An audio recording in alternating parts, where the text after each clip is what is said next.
एक तरफ आर्थिक संकट की चुनौती, दूसरी तरफ पेपर लीक का बवंडर, तीसरी ओर सियासी हंगामा और प्रदर्शन। इन सब के बीच आपके हक हित के हम हैं पहरेदार। हर खबर से आपको करेंगे खबरदार। अखिलेश यादव के छोटे भाई प्रतीक यादव की आज मौत हो गई। वो केवल 38 साल के थे। इतनी छोटी सी उम्र में प्रतीक यादव की मौत पर बहुत से सवाल उठ रहे हैं। शाम को पोस्टमार्टम रिपोर्ट आई, उनकी मौत का रहस्य थोड़ा गहरा गया, जिसमें कुछ चौंकाने वाली चीजें सामने आई। सवाल यह है कि जो प्रतीक यादव अपने सेहत को लेकर इतने ज्यादा जागरूक थे, फिटनेस फ्रीक कहा जाता था उन्हें, उनकी अचानक मौत कैसे हो गई? समाजवादी पार्टी के अध्यक्ष अखिलेश यादव के सौतेले छोटे भाई प्रतीक यादव की मौत की खबर किसी के गले नहीं उतर रही।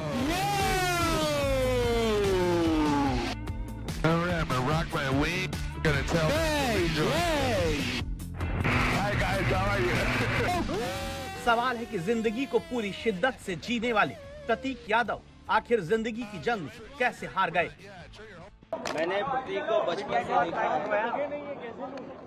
आज वो हमारे बीच नहीं है, बहुत दुख है। छोटे भाई को खोने वाले अखिलेश यादव की परेशानी समझी जा सकती है, लेकिन ये सवाल समाजवादी पार्टी के प्रमुख भी पूछते हैं कि हमेशा अपनी सेहत को लेकर सचेत रहने वाले प्रतीक की अचानक मौत कैसे हो गई है। मैंने प्रतीक को बचपन से देखा है। आज वो हमारे बीच नहीं है, बहुत दुख है। बचपन से ही उसे स्वास्थ्य के प्रति, अपने हेल्थ के प्रति और वो कुछ जीवन में आगे बढ़कर के काम करना चाहता था। सबसे बड़ा सवाल जिम करने वाले प्रतीक यादव को लेकर ये कि उनके साथ आखिरी पलों में क्या हुआ, उनके शरीर पर चोट के निशान कहां से आए, जिसकी तस्दीक पोस्टमार्टम रिपोर्ट में हुई है, जो कहती है कि प्रतीक यादव की छाती, दाहिने हाथ, कोहनी और कलाई पर कंट्यूजन और अंदरूनी खून जमने के निशान पाए गए।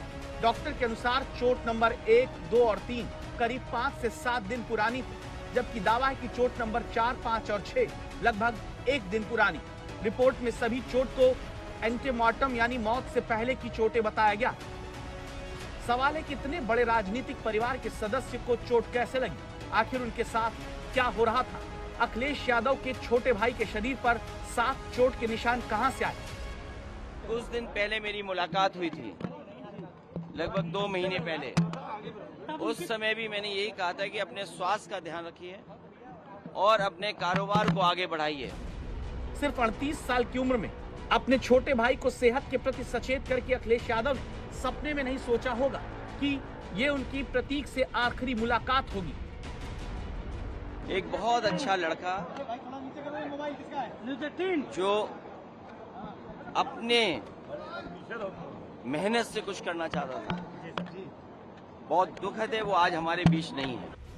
प्रतीक यादव फिटनेस फ्रीक थे जो लगातार जिम करते रहे, इसलिए उनके इस तरह अचानक चले जाने से हर कोई हैरान है, क्योंकि प्रतीक देश के सबसे बड़े राजनीतिक परिवार से जुड़े एक सदस्य थे। पिता और भाई मुख्यमंत्री रहे, तमाम चचेरे भाई विधायक से लेकर सांसद, पत्नी खुद बीजेपी की बड़ी नेता है, और उनकी ऐसे अचानक मौत हुई तो सवाल उठने लाजमी है। डॉक्टरों ने कहा अस्पताल पहुंचते ही कि इनकी मौत हो चुकी है। मैंने पूछा उनसे कि अगर मौत हो गई है तो इनका पोस्टमार्टम क्यों हो रहा है, तो उन्होंने कहा इस सामान्य मौत नहीं है, ये संदिग्ध अवस्था में मौत हुई है।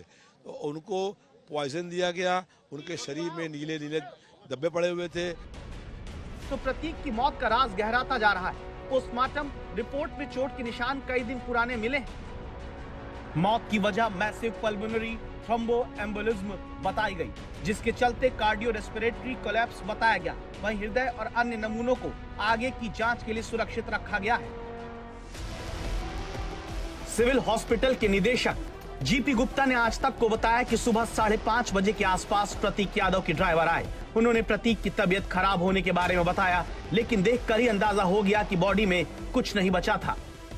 बॉडी पर कोई चोट के निशान वगैरह ऐसा कुछ दिखाई पड़ रहा है? प्रथम ये तो अब ऐसा कुछ अभी तक तो इंफॉर्मेशन नहीं है मेरे को।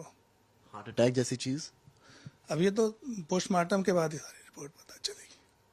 कुछ लोग पॉइजन की भी कह रहे हैं, चर्चा कर रहे हैं कि पॉइजन उन्होंने ले लिया है, कंज्यूम किया है। पोस्टमार्टम हो रहा है, देखिए। प्रतीक यादव को कुछ दिनों पहले गंभीर हालत में लखनऊ के निजी अस्पताल में भर्ती करवाया गया था। वो फेफड़ों की गंभीर बीमारी से जूझ रहे थे। इसमें खून का थक्का फेफड़ों की नसों में फंसकर ब्लड सर्कुलेशन को अचानक रोक देता है। बताया जा रहा है कि इसी वजह से वो 2 महीने से जिम भी नहीं जा रहे थे। प्रतीक यादव को लेवर और फेफड़े में दिक्कत होने का दावा है। सूत्र कहते हैं कि वो कई बार लखनऊ के मेदांता अस्पताल में भर्ती भी हुए, लेकिन कभी बहुत लंबे समय तक नहीं रहे। तबीयत में आराम आते ही 1-2 दिन में डिस्चार्ज होकर घर चले जाते थे। प्रतीक जी की तबीयत खराब रहती थी, वो मेडिकेशन पर थे, उनकी 1-2 सर्जरी भी हुई थी, ओबेसिटी भी थी, बहुत सारी समस्याएं थी। मुझे लगता है कि स्वाभाविक वो है, मेडिकेशन का असर हो सकता है, बीपी हाई हो सकता है, कार्डियक अरेस्ट हो सकता है, कोई और दिक्कत हो सकती है। वो सुबह गिर गए थे, तो उसके बाद क्या हुआ है, किस वजह से किचन में गिरे थे? किचन में सुबह कितने बजे? 4 बजे। बताया जा रहा है कि रात को 11-12 बजे के आसपास प्रतीक की तबीयत खराब हुई, जिसके बाद उन्हें सिविल हॉस्पिटल लाया गया। हालात में सुधार हुआ तो उन्हें घर ले जाया गया, लेकिन प्रतीक के बीमार होने पर कई लोग सवाल उठाते हैं, जिसमें उनके जिम पार्टनर भी शामिल हैं। प्रतीक भैया के जिम जाते थे, जिम से मुलाकात परिचय थी, छोटे बड़ों हर एक का सम्मान करते थे। भैया बहुत अच्छे नेचर के थे और ये बहुत दुखद घटना है। भगवान उनकी आत्मा को शांति दे।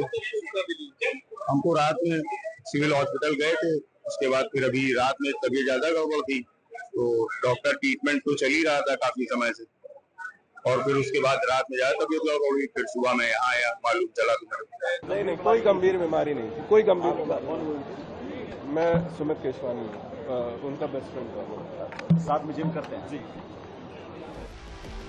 तो प्रतीक की मौत को लेकर अलग अलग दावे होते हैं। सबसे बड़ा सवाल प्रतीक की मौत से पहले लगी चोट को लेकर है। समाजवादी पार्टी के प्रमुख अखिलेश यादव के भाई प्रतीक यादव की मौत के बाद एक और चौंकाने वाली बात पता चली है। प्रतीक करोड़ों रुपए की ठगी और रंगदारी जैसे मामले का भी सामना कर रहे थे, जिससे वो मानसिक रूप से काफी परेशान थे। दावा है कि लखनऊ के चिन्हट इलाके के रहने वाले कृष्णानंद पांडे नाम के शख्स ने रियल एस्टेट निवेश के नाम पर प्रतीक यादव से करोड़ों रुपए निवेश करवाए, लेकिन आरोप है कि कई जमीन बेचने के बाद भी रकम का हिसाब नहीं दिया गया। प्रतीक यादव ने आरोप लगाया था कि रुपए वापस मांगने पर उन्हें पॉक्सो एक्ट में फंसाने की धमकी दी गई थी। कभी कभी फाइनेंशियल या कुछ जो कारोबार में जो नुकसान होता है, उससे कई बार लोग बहुत दुखी हो जाते हैं। वो हमारे बीच नहीं है। जो कानूनी रास्ता है वो हम लोग अपनाएंगे। तो क्या प्रतीक को लेकर जिस मानसिक तनाव के दावे होते हैं, उसकी वजह वो धोखाधड़ी है? लेकिन जिनके पिता और भाई यूपी के मुख्यमंत्री रहे हों, जिनकी पत्नी बीजेपी की बड़ी नेता हो और सत्ताधारी दल में महिला आयोग की उपाध्यक्ष हो, क्या उन्हें कोई ब्लैकमेल कर सकता है? ये सवाल प्रतीक के मौत के रहस्य को और गहरा कर देता है।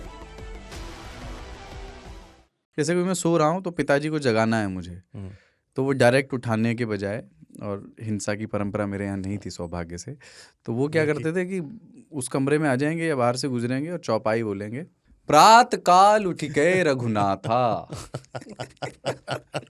मात पिता गुरु नावई माता। कभी कभी मैं गुस्से में उठ करके अरे पापा चरण स्पर्श किया और सो गया। मैंने कहा अब मत उठाना।